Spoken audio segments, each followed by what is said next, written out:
Hello दोस्तों, स्वागत है आपका एक नए क्लास में। आज है अपना डे 4 जो बच्चों के पेपर हैं। बस आप ये पूरी 7 डेज की सीरीज देख लीजिए, इस बात की गारंटी है बिल्कुल भी भीख नहीं मांगनी पड़ेगी मेरे भाई सर। ठीक है, तो आज का जो अपना टॉपिक है वो है कोऑर्डिनेशन कंपाउंड। कोऑर्डिनेशन कंपाउंड में 3 चीजें बनती हैं। सबसे पहले बर्नर की थ्योरी जो लॉन्ग में मिल सकती है, उसके बाद IUPAC नाम लिखने को आ सकते हैं, वो भी लॉन्ग में आते हैं सर। ठीक है, और उसके बाद EAN यानी इफेक्टिव एटॉमिक नंबर निकालने को आता है, वो भी लॉन्ग में आता है। तीनों मोस्ट इंपॉर्टेंट है। साथ में लिगेंड कभी कभी शॉर्ट में पूछ लेता है, लिगेंड्स क्या हैं, उनके प्रकार क्या हैं, 7.5 नंबर में ये आ सकता है। तो ये सारे टॉपिक्स हम लोग आज क्लियर करने वाले हैं और इसके बाद वाले क्लास में हम लोग क्रिस्टल फील्ड थ्योरी को कवर करेंगे इससे रिलेटेड, और लगभग केमिस्ट्री आपकी खत्म हो जाएगी। बचे हुए जो एक दो क्लासेस होंगे उसमें हम जितनी भी इंपॉर्टेंट चीजें वो करा के और आपकी ये सीरीज लगभग खत्म कर देंगे। तो प्लेलिस्ट डिस्क्रिप्शन में हम दे देंगे, अगर कुछ भी नहीं देखा है पहले दिन से देखना शुरू करिए। 4-5 घंटे लगेंगे और आपका पूरा 3rd सेमेस्टर सर तैयार हो जाएगा। चलिए सर शुरू करते हैं। तो सबसे पहले बर्नर की ये थ्योरी है कोऑर्डिनेशन कंपाउंड्स के लिए। ठीक है, कोऑर्डिनेशन कंपाउंड हिंदी में कहते हैं उप सह संयोजन यौगिक। अभी हम आपको शॉर्ट में बता देते, ये कुछ इस तरीके से लिखे होंगे K4 FeCN का होल ऑफ 6। मेरे भाई जरा थोड़ा आराम से समझ लो आप, बिल्कुल आसान है। जो बाहर लिखा होगा इसे हम लोग कहा करेंगे सिंपल आयन। क्या कहा करेंगे? Simple ion. मेरे साथ में बोलिए, जो बाहर लिखा है इसे बोला करेंगे सिंपल आयन। जो यहां लिखा होगा इसे कहेंगे CMA। क्या कहेंगे? CMA। और जो यहां लिखा हुआ ये ब्रैकेट के अंदर इसे कहेंगे लिगैंड। क्या कहेंगे? लिगैंड कहेंगे सर। तो 3 चीजें उपसह यानी कोऑर्डिनेशन कंपाउंड्स में 3 चीजें होंगी। सबसे पहले सिंपल आयन, यहां पे CMA और यहां पर लिगैंड। ठीक है मेरे भाई, तो अब चलिए पहले इस थ्योरी को हम लोग समझते हैं। किसी कॉम्प्लेक्स में CMA की 2 प्रकार की संयोजकताएं हो सकती हैं। अब आपको पता है CMA क्या होता है? CMA का मतलब सेंट्रल मेटल एटम। CMA का मतलब सेंट्रल मेटल एटम। हमने आपको क्या बताया? K4 FeCN का होल ऑफ 6। यानी ये कौन है? इसमें जो यहां लिखा हुआ ये कौन है? CMA है। CMA का मतलब यही वो सेंट्रल मेटल है जिसके चारों तरफ ये लोग जुड़े होंगे, ये जुड़े होंगे। यानी इसमें जो सेंट्रल पे मॉलिक्यूल मतलब जो सेंट्रल पे जो एलिमेंट होगा वो ये वाला होगा सर। ठीक है, तो इसे हम लोग बोलते हैं CMA। तो किसी कॉम्प्लेक्स में CMA की ये यूनिट थोड़ी सी कठिन आपको लग सकती है, लेकिन अगर आप पूरा क्लास कायदे से देखेंगे तो बहुत आसान लगेगी, टेंशन नहीं लेनी है। तो 2 प्रकार की CMA की वैलेंसी होंगी। देखो आराम से समझो, ऐसे पढ़ो कि कल पेपर है। तो अब बर्नर ने क्या कहा कि CMA की संयोजकताएं यानी वैलेंसी 2 प्रकार की होंगी। पहले कौन सी होगी? प्राइमरी वैलेंसी, या इसी को कहते हैं आयोनाइजेबल वैलेंसी। और दूसरी होती है सेकेंडरी वैलेंसी, या इसी को कहते हैं नॉन आयोनाइजेबल। आयोनाइजेबल का मतलब क्या होता है? जो आयन की स्टेट में आ जाए सर। ठीक है, तो यह CMA की ऑक्सीडेशन स्टेट को बताती है। ऑक्सीडेशन स्टेट मतलब क्या होता है? ऑक्सीकरण संख्या कि कितने प्लस है उसके ऊपर या कितने माइनस है। देखिए सर, अब मान लिया CMA मतलब मेटल है, अगर Fe के ऊपर 2 प्लस है तो इसकी ऑक्सीकरण संख्या 2 होगी। 3 प्लस है तो ऑक्सीकरण संख्या 3 होगी। 4 तो नहीं होंगे। मान लिया 1 प्लस है तो ऑक्सीकरण संख्या 1 होगी। यानी CMA के ऊपर कितने प्लस है वो ये बताती है आयोनाइजेबल वैलेंसी। सेकेंडरी वाली क्या होती है? यह CMA के द्वारा लिगैंड के साथ बनाए गए कोऑर्डिनेशन बॉन्ड्स को बताती है सर। ठीक है, कि कितने लोग जुड़े हुए। जैसे FeCN का होल ऑफ 6, तो CN का होल ऑफ 6 मतलब कितने CN जुड़े हुए हैं? 6 CN जुड़े हुए हैं, इस तरीके से सर। ठीक है, तो को बताती है सर। ठीक है, इसे कोऑर्डिनेशन नंबर भी कहते हैं। जैसे अगर हम आपको समझाएं, किसी कॉम्प्लेक्स में CMA का कोऑर्डिनेशन नंबर डेफिनेट होता है। डेफिनेट मतलब निश्चित होता है। जैसे लिखा हुआ FeCO का होल ऑफ 5, तो यहाँ पे CO कितने हैं? 5 हैं, तो इसकी सेकेंडरी वैलेंसी कितनी हो जाएगी? 5 हो जाएगी। यानी सरल भाषा में कहें तो कोऑर्डिनेशन नंबर कितना होगा? 5 होगा। हिंदी में कहें तो उपसह संयोजन संख्या कितनी हो जाएगी? 5 हो जाएगी। क्यों? क्योंकि Fe कौन है मेरे भाई? Fe कौन है? CMA है। Fe कौन है? CMA है। और CO कौन है? लिगैंड है। इधर देखो भैया, कतई भी भटकना मत, यहीं देखते रहना। Fe कौन है? CMA है। और CO कौन है? लिगैंड है। कितने लिगैंड जुड़े हुए हैं? 5। तो कोऑर्डिनेशन नंबर कितना हो जाएगा मेरे भाई? 5 हो जाएगा सर। ठीक है, तो ये बर्नर की थ्योरी बिल्कुल आसानी से चल रही है।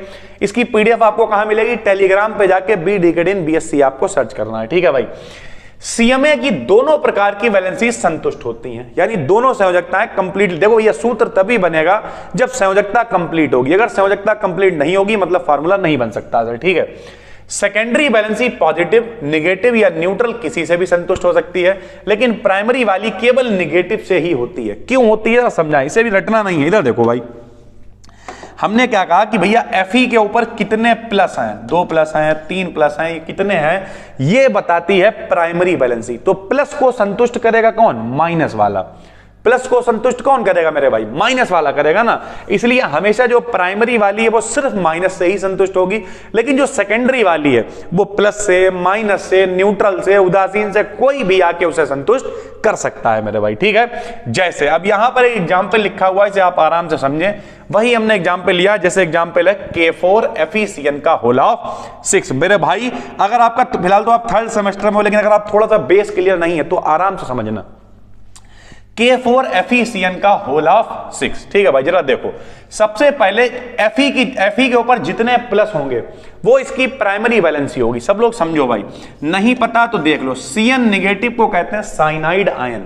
Cn नेगेटिव को क्या कहते हैं? Cyanide ion. यानी आपको याद रखना है कि Cn के ऊपर एक माइनस होता है। अब एक Cn के ऊपर एक माइनस है, मतलब 6 Cn के ऊपर 6 माइनस होंगे। 6 Cn के ऊपर कितने माइनस होंगे? 6 माइनस होंगे। एक K के ऊपर एक प्लस होता है, क्योंकि पोटेशियम आयन है, पोटेशियम का नंबर 19 होता है, तो एक K के ऊपर एक प्लस होता है, मतलब 4 K के ऊपर कितने प्लस होंगे? 4 प्लस होंगे। हमेशा फॉर्मूला तभी बनेगा जब प्लस और माइनस बराबर होंगे।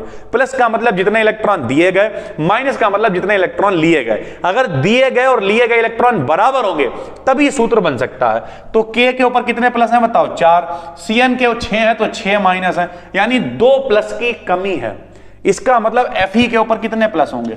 2 प्लस होंगे। तो इसकी प्राइमरी वैलेंसी जो होगी वो कितनी होगी? +2 होगी। और लिगैंड कितने जुड़े हुए हैं? 6 जुड़े हुए हैं, तो इसकी सेकेंडरी वैलेंसी कितनी होगी? 6 होगी सर। ठीक है, तो इस तरीके से हम लोग निकालते हैं संयोजकता। कैसे? जितने इसके ऊपर प्लस आ रहे हैं वो प्राइमरी वैलेंसी, और जितने लिगैंड जुड़े हुए हैं वो उसकी सेकेंडरी वैलेंसी है। इस तरीके से इसका जो है स्ट्रक्चर बनेगा। देखो, सेंट्रल मेटल एटम मतलब Fe होगा बीच में, देखो सेंट्रल है, इससे 6 Cn है तो Cn नेगेटिव 1 2 3 4 5 6 Cn नेगेटिव जुड़े हुए हैं।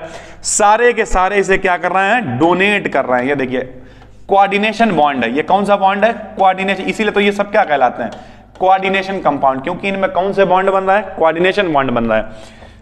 और सारे K के ऊपर एक एक प्लस है। ये देखो, ये सब इनसे जुड़े हुए हैं, K प्लस हैं जितने भी सर। ठीक है, तो इस तरीके से स्ट्रक्चर बनता है K4FeCN का होल ऑफ 6 का।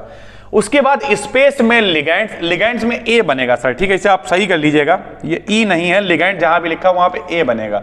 लिगैंड स्पेस में लिगैंड CMA के चारों ओर डेफिनेट ज्योमेट्री बनाते हैं, यानी जितने भी जो भी है स्ट्रक्चर वो सारे के सारे की एक डेफिनेट ज्योमेट्री होगी, निश्चित होगी। जैसे अगर हम बात करें NiCO का होल ऑफ 4, तो ये टेट्राहेड्रल होता है। टेट्राहेड्रल क्या होता है? यहां पे कुछ है, मान लिया मेन कार्बन यहां है, या मेन जो CMA मतलब सेंट्रल मेटल एटम वो यहां है, उसके इधर एक, इधर एक, इधर एक और ऊपर एक सर। ठीक है, तो इसे हम लोग क्या कहते हैं? सेंट्रल मेटल एटम के चारों तरफ इनका बॉन्ड एंगल होता है 109 डिग्री 28 मिनट।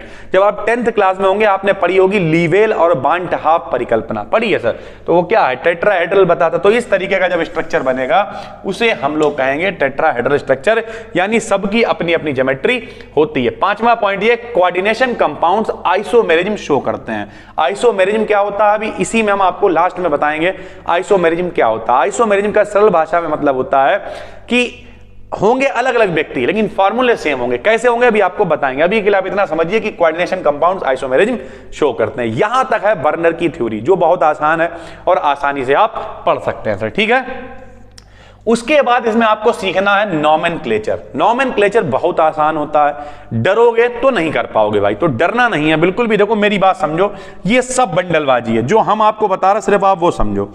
आप ये समझो, देखो भाई सबसे पहले हम वही एग्जाम्पल लेते हैं, K4FeCN का होल ऑफ 6। सब लोग ध्यान से देखना, 4-5 एग्जाम्पल बताएंगे, समझ में आ जाएगा।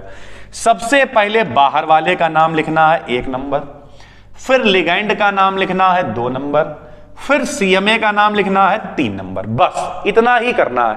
अगर बाई चांस यहां कुछ बाहर लिखा हुआ है तो चौथे नंबर पे उसका नाम लिखेंगे। फिर से समझ लो, सबसे पहले किसका नाम लिखोगे दोस्त? बाहर वाले का, CMA का, फिर किसका? लिगैंड का, फिर किसका? CMA का। ये सिंपल आयन है, बाहर वाला कौन? सिंपल आयन, यानी पहले नंबर पे इसका, फिर इसका, फिर इसका, और अगर बाहर कुछ लिखा हुआ है तो आखिरी में उसका, और नहीं है तो कोई बात नहीं। सर जी अगर किसी फार्मूले में ये ही ना हो तो कोई बात नहीं, 2 वाला पहले पे है तो यहां से शुरू करेंगे 1 2, उधर कुछ है तो 3 पे चला जाएगा वो। यानी डरना नहीं है मेरे भाई, आराम से समझना हम क्या कह रहे हैं। देखिए प्लस क्या करना है, कुछ आपको फार्मूले, कुछ लिगेंड्स है किन जगह पे क्या जोड़ते हैं ये पता होना चाहिए। जैसे कुछ नेगेटिव लिगेंड्स होते हैं, F नेगेटिव, जब भी कभी भी F होगा, ये F नेगेटिव क्या है, जब ये जुड़ जाएगा तब नेगेटिव थोड़ी दिखाएगा, लेकिन F के ऊपर एक माइनस होता है, नहीं पता तो ये संयोजकता दिखाने के काम आएगा। ये कुछ भी याद नहीं करना है, पेपर में ये थोड़ी आएगा, पेपर में नाम लिखने को आएगा। तो F के ऊपर एक नेगेटिव, जब भी कभी F दिखेगा तो फ्लोरो जोड़ा करेंगे, Cl दिखेगा क्लोरो जोड़ेंगे, Br दिखेगा ब्रोमो जोड़ेंगे, I दिखेगा आयोडो जोड़ेंगे, H दिखेगा हाइड्राइडो जोड़ेंगे, OH दिखेगा हाइड्रोक्सो जोड़ेंगे, NO2 दिखेगा नाइट्राइटो जोड़ेंगे, ONO दिखेगा नाइट्राइटो O जोड़ेंगे। हैं दोनों सेम, एक में नाइट्राइटो N, एक में नाइट्राइटो O। ठीक है सर। अब कुछ लोग कहेंगे सर जी इतने सारे कैसे याद करेंगे, इतने सारे भी नहीं याद करने, बस सिलेक्टेड OH याद कर लो, हाइड्रोक्सो होता है, ठीक है, NH2 याद कर लो, एमाइडो होता है, ठीक, बस इतने, कुछ ज्यादा नहीं।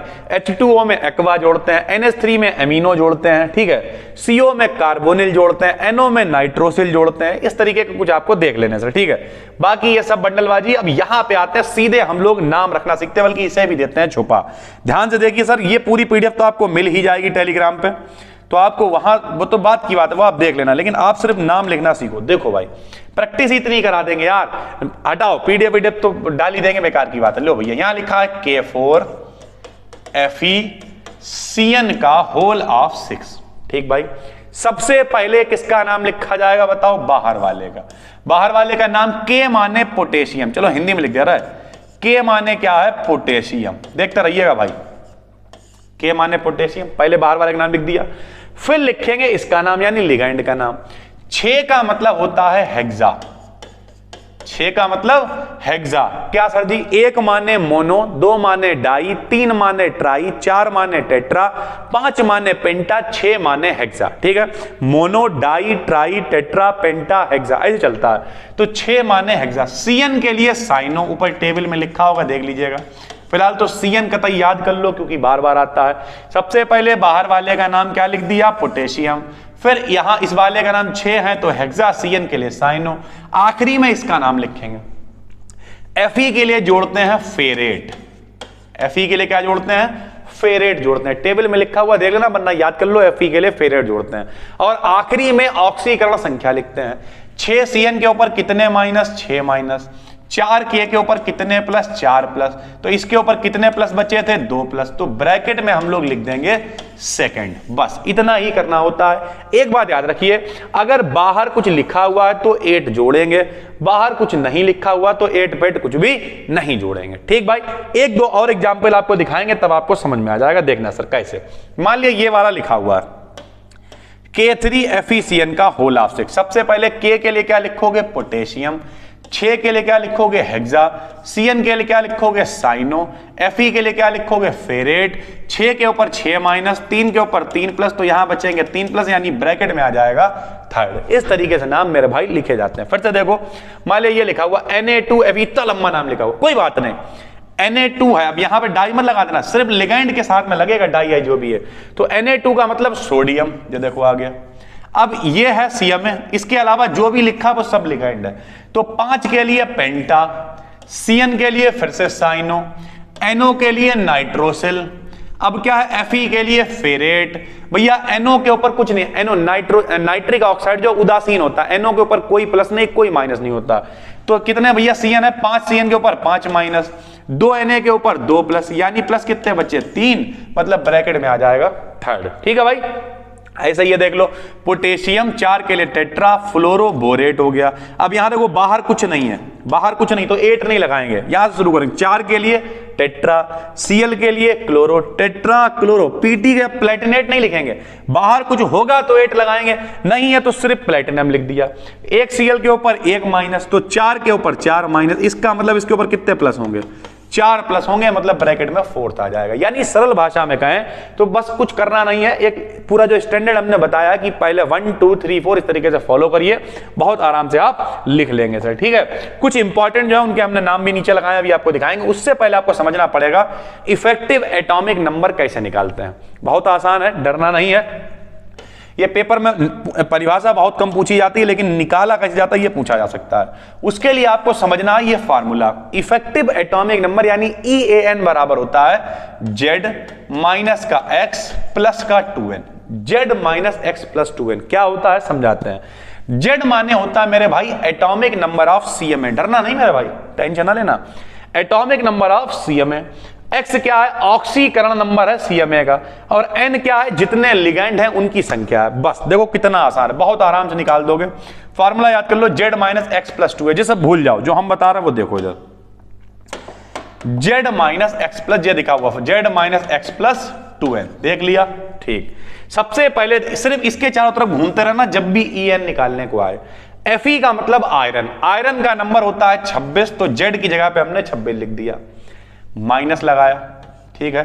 X क्या है, इसकी ऑक्सीकरण संख्या वो आपको पता होनी चाहिए। 4K के ऊपर कितने प्लस हैं, 4, 6 CN के ऊपर कितने माइनस हैं, 6, तो प्लस कितने बच रहे थे, 2, यानी प्लस का 2 है, तो माइनस में लिख दिया प्लस का 2, प्लस लिखा 2N मतलब लिगैंड की संख्या। लिगैंड कितने हैं बताओ, 6 लिगैंड है, तो यहां पे गुणा किससे करती, 6 से गुणा करती, तो आया 26 माइनस का 2 प्लस का 12। बॉडमास का नियम होता पहले जोड़ेंगे फिर घटाएंगे, तो 26 और 12 हो गया 38, 38 में चले गए 2, कितने बचे, 36, यानी इसका जो इफेक्टिव एटॉमिक नंबर है वो कितना होगा, 36 होगा, जो आप बहुत आराम से निकाल सकते हैं। ऐसे हमने बहुत सारे निकलवाए, प्रैक्टिस करवाइए। देखिए एक प्लस वाला देख लो ताकि ये भी आपको समझ में आ जाए, वरना फिर कह दो सर जी ने ये वाला बताया नहीं। लो देखो, मान लिया यहां लिखा हुआ है CO, सब लोग देखें भाई, कोबाल्ट NH3 का होल ऑफ 6 ट्रिपल पॉजिटिव, ठीक। आपको कुछ नहीं करना, फार्मूला लगाना, बताओ Z minus X plus 2N, ठीक।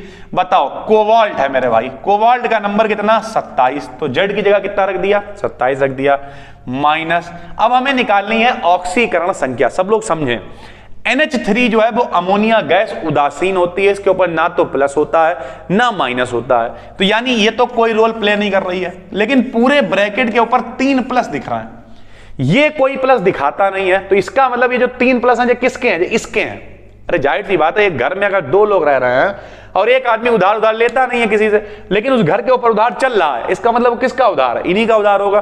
तो CO के ऊपर 3 प्लस है, यानी यहां क्या लिख देंगे, प्लस का 3, प्लस लिखा। लिगैंड कितने, 6 लिगैंड है, तो गुणे में 6 कर दिया, यानी आएगा 27 माइनस के प्लस माइनस माइनस का 3 प्लस 6 दूनी 12, 27 और 12 कितना हो गया, 39, यानी 39 हो गया। में से चले गए 3, कितने बचे, 36 बचे। ये देखिए सर आंसर आ गया।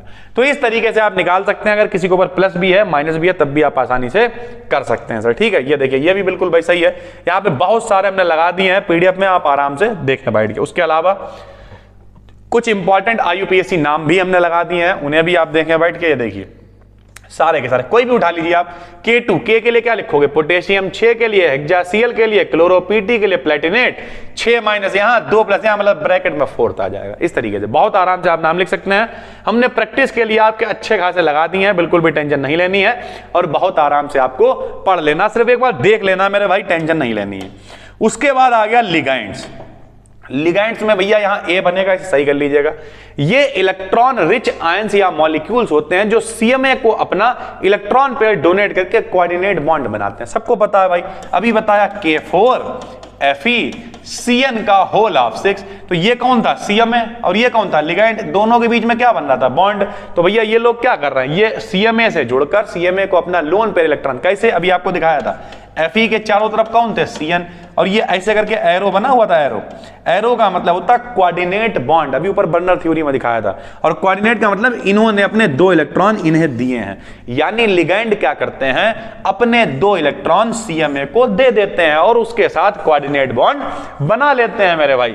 लिगैंड को कई ग्रुप्स में बांटा गया है, जैसे पहले होते मोनोडेंटेट, मोनो मतलब एक, बता चुके हैं, जो अपना 1 इलेक्ट्रॉन का जोड़ा देंगे। देखिए कितना आसान है, ये केवल 1 पेयर ऑफ इलेक्ट्रॉन डोनेट करते हैं, इसलिए मोनोडेंटेड लिगैंड कहलाते हैं। कुछ यहां पे उदाहरण हमने लिख दिया, CN negative, Cl negative, Br negative, ऐसे करके। बाइडेंटेड में क्या होगा, एक की जगह 2, बाई मतलब 2, बाई कह लो, डाई कह लो, एक ही बात है। जो 2 पेयर ऑफ इलेक्ट्रॉन देते हैं वो बाई कहलाते हैं। कुछ यहाँ पे लिखे हुए हैं, जैसे ग्लाई हो गया, ग्लाई साइनाइटो हो गया, एथिलीन डाइएमीन हो गया। पॉली में क्या होता है, पॉली मतलब बहुवचन, तो जो 2 से भी ज्यादा दे देंगे वो क्या कहलाएंगे, पॉलीडेंटेट लिगैंड कहलाते हैं मेरे भाई, ठीक है। जैसे डाई एथिलीन ट्राइएमीन है, तो इसमें भैया कई इनके पास नाइट्रोजन है, कई सारे लोग देख सकते हैं, कैसे दे सकते हैं वो भी बता देना हम लोग। यहाँ देखो, मान लिया नाइट्रोजन है सर, ठीक है, नाइट्रोजन का नंबर होता है 7, ठीक है, बनता है 2 और 5। नाइट्रोजन के पास मेरे भाई 5 इलेक्ट्रॉन होते हैं, 1 2 3 4 5, लेकिन ये साझेदारी हमेशा 3 की करता है। देखो एक बॉन्ड बना रखा है, तो 1 इलेक्ट्रॉन यहां फंस गया, इनका 2 हाइड्रोजन से जुड़े, 2 यहां फंस गए, तो इनके पास 2 इलेक्ट्रॉन हमेशा फ्री रहते हैं, 2 इलेक्ट्रॉन हमेशा फ्री रहते हैं, 2 इलेक्ट्रॉन हमेशा फ्री रहते हैं। तो ये जो है इनके पास कितने आदमी देने वाले हैं, 1 2 3, और सब देखो 2 2 1 2 3, 2 से ज्यादा जोड़े दे रहे हैं, इसलिए ये क्या है, पॉलीडेंटेट लिगैंड है। तो पॉली का मतलब जो 2 से भी ज्यादा। क्या कठिन है यार इसमें, लिगैंड क्या होते हैं बताओ, जो सीएमए को अपना इलेक्ट्रॉन पेयर यानी इलेक्ट्रॉनों का जोड़ा देके कोऑर्डिनेट बॉन्ड बना लेते हैं, वो क्या कहलाते हैं बताओ, लिगैंड कहलाते हैं। मोनोडेंटेट जो 1 जोड़ा देंगे मोनो, 2 देंगे बाई, 2 से ज्यादा देंगे तो पॉली, बात खत्म हो गई भाई, ठीक है। आगे चलिए, एम्बीडेंटेड भी होते हैं, यह भी मोनोडेंटेड लिगैंड्स ही होते हैं, परंतु इनमें 1 से अधिक डोनर आइटम प्रेजेंट होते हैं। जैसे Cn नेगेटिव है तो इसमें डोनर आइटम कौन है, C है, और अगर Nc नेगेटिव लिखते हैं तो इसमें डोनर आइटम कौन है, N। आदमी एक ही है लेकिन दोनों दे सकते हैं, नहीं एक ही घर में 2 आदमी और दोनों दिलवा लें, बोले चाहे उनसे ले लो चाहे उनसे ले लो, वाला सिस्टम है सर, ठीक है, इस तरीके की चीज है। उसके बाद एक आखिरी टॉपिक है इसमें जिसका नाम है आइसोमेरिज्म इन कोऑर्डिनेशन कंपाउंड्स। पहले आप आराम से ये समझिए आइसोमेरिज्म होता क्या है। आइसोमेरिज्म का मतलब यह है भाई समावयवता, समावयवता मतलब समान अवयव हो जिसमें। अब अवयव कैसे समान हो, मान लिया हम लिख दें CH3OCH3 और हम लिख दें C2H5OH, आराम से समझिए इसे। यहां देखो कार्बन 2 है, कार्बन 2 है, हाइड्रोजन 6 है, हाइड्रोजन 6, 1 O है, 1 O है, लेकिन मेरे भाई ये ईथर है। ये क्या है, जब कभी बीच में O होता है तो उसे ईथर कहते हैं, और जब कभी OH होता है तो उसे एल्कोहल कहते हैं। ये बात आप समझ लीजिए सर, ठीक है। तो अब इसे आराम से समझते हैं। अब इसका मतलब क्या है, दोनों में मतलब C दोनों में same, H same, O same, सब सेम है, लेकिन दोनों, अब एक एल्कोहल है आदमी पीता है मस्त पड़ा रहता है, और एक ईथर है, ईथर थोड़ी पी लो गया। इसका मतलब दोनों के गुण अलग अलग है, लेकिन दिखने में दोनों एक फार्मूला सेम, अवयव सेम है उनके, इसलिए ये कहलाएंगे समावयवी और घटना कहलाएगी समावयवता यानी आइसोमेरिज्म, ठीक है सर। तो सबसे पहली होती है स्ट्रक्चरल आइसोमेरिज्म। इसमें क्या है, नाम से ही पता चल रहा है स्ट्रक्चरल, यानी उनके स्ट्रक्चर अलग अलग होंगे। देखिए सर, यह मेनली 5 टाइप्स की होती है, 5 प्रकार की होती है। सबसे पहली होती है आयोनाइजेशन आइसोमेरिज्म। अब नाम से ही पता चल रहा है आयोनाइजेशन का मतलब जो आयन होंगे वो अलग अलग होंगे। देखो कैसे, जैसे यहां पे अगर लिखे हम PTNH3 का होल ऑफ 4 Cl2Br2, इसमें Cl वाला आयन अंदर है और Br वाला बाहर है।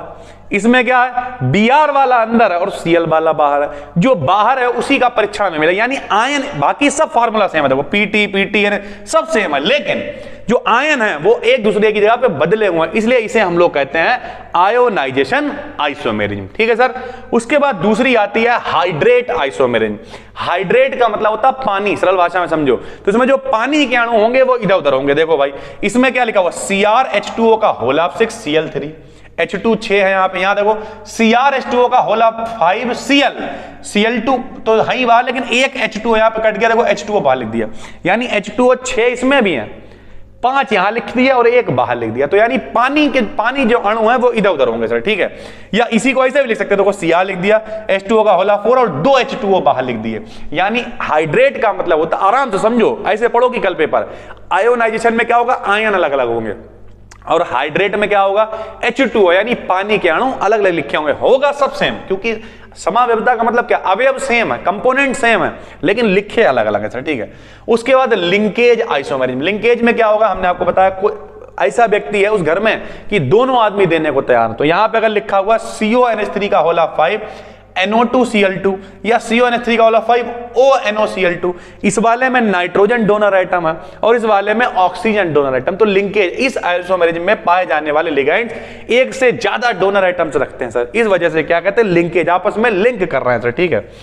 उसके बाद कोऑर्डिनेशन आइसोमेरिज्म क्या होती है, इस आइसोमेरिज्म में कैटाइन और एनाइन दोनों कॉम्प्लेक्स आयन होते हैं, ये कोऑर्डिनेशन स्फीयर के बीच लिगैंड को एक्सचेंज कर लेते हैं। जैसे ये देखो, आपस में बदल सकते हैं। यहां CO के संग में NH3 था, यहां CO के संग में CN आ गया, यहां CR के संग में CN था, यहां CR के संग में NH3, आपस में ही इन्होंने जो है बदल लिया, दोनों CMA की तरह काम कर रहे हैं और इस तरीके से हम लोग इसे कहेंगे कोऑर्डिनेशन आइसोमेरिज्म। उसके बाद होता है कोऑर्डिनेशन पोजीशन आइसोमेरिज्म। इसमें कुछ नहीं होगा, सिर्फ पोजीशन चेंज हो जाएगी। इस आइसोमेरिज्म में कोऑर्डिनेशन स्फीयर के अंदर दो मेटल एटम्स के लिगेंड्स आपस में एक्सचेंज हो जाते हैं। देखो भैया कैसे एक्सचेंज होते हैं, यहां लिखा था Cl2, यहां रह गया Cl, यहां लिखा था NH3 का होल ऑफ 4, यहां NH3 के 3 रह गए, आपस में बदल लिया। NH3 इनके पास 2 थे तो 3 NH3 हो गए, इनके पास 4 थे तो 3 रह गए, Cl उधर चला गया। इसे हम लोग कहते हैं क्या, कोऑर्डिनेशन पोजीशन आइसोमेरिज्म। लिगेंड्स की जो है वो पोजीशन चेंज कर ली इन्होंने, ठीक है। फिर वो पूरी स्ट्रक्चरल थी 5 प्रकार की। उसके बाद आ गई ऑप्टिकल आइसोमेरिज्म। ऑप्टिकल आइसोमेरिज्म क्या होती है, देखिए भाई, सबसे पहले आपको यह समझना पड़ेगा, ऑप्टिकल का मतलब होता है मेरे भाई प्रकाश। ऑप्टिक्स का मतलब क्या होता है, प्रकाश यानी लाइट। ये जो प्रकाश दिख रहा है इसके कंपन सभी दिशाओं में है, सभी दिशाओं में कंपन है। इसका मतलब ये कैसी लाइट है, ऑर्डिनरी लाइट है, जो सूर्य का प्रकाश होता है वो।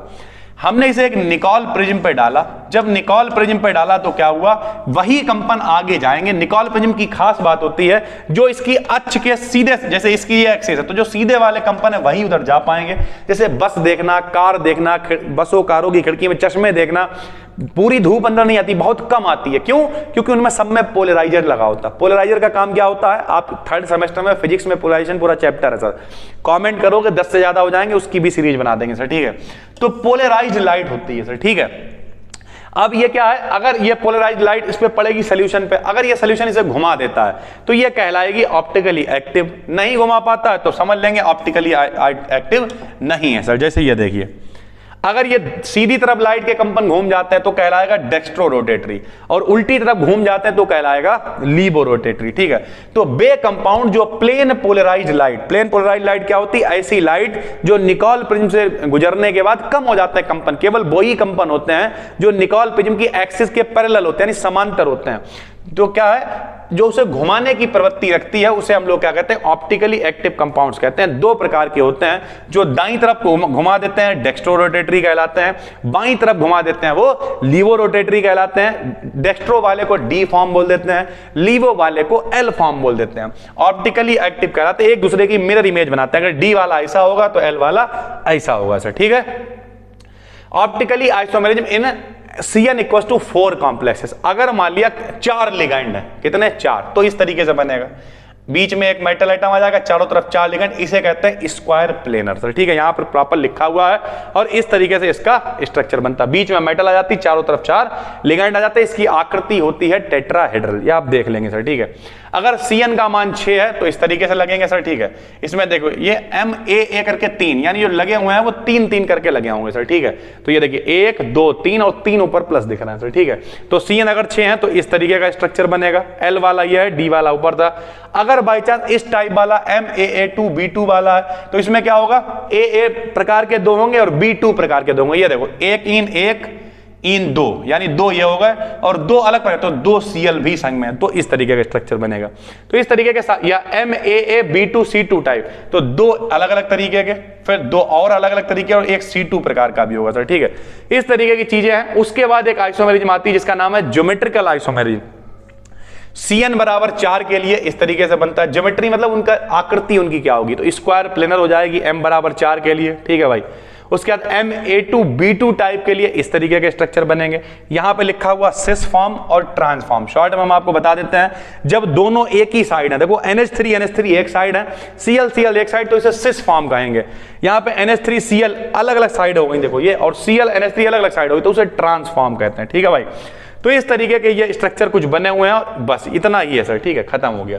तो ये पूरा हमने डिटेल में आपको समझाया। इसमें अगर आप इंपॉर्टेंट की बात करें तो बर्नर थ्योरी बहुत इंपॉर्टेंट है मेरे भाई, छोड़ नहीं सकते हो आप। उसके बाद IUPAC नाम लिखने को आ सकते हैं, हमने डिटेल में आपको समझाया। उसके बाद EAN यानी इफेक्टिव एटॉमिक नंबर लिखने को आएंगे, बहुत डिटेल में समझाया, प्लस प्रैक्टिस के लिए लगा भी दिए हैं। उसके बाद आइसोमेरिज्म, तीनों के प्रकार पढ़ लेना, वो हमने इसलिए लगा दिया प्रैक्टिस ताकि आपको पता हो Cn बराबर 6, Cn बराबर 4, लेकिन नॉर्मली आप तीनों के बारे में सिर्फ पढ़ लें।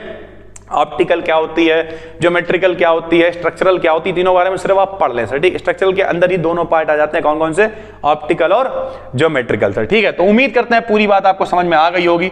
नए हैं तो चैनल को सब्सक्राइब कर लीजिए।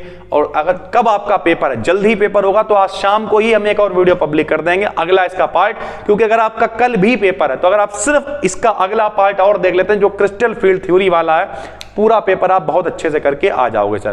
तो नए हैं चैनल को सब्सक्राइब कर लीजिए और इसकी पीडीएफ अभी हम तुरंत डाल देंगे टेलीग्राम पे आधे घंटे के अंदर।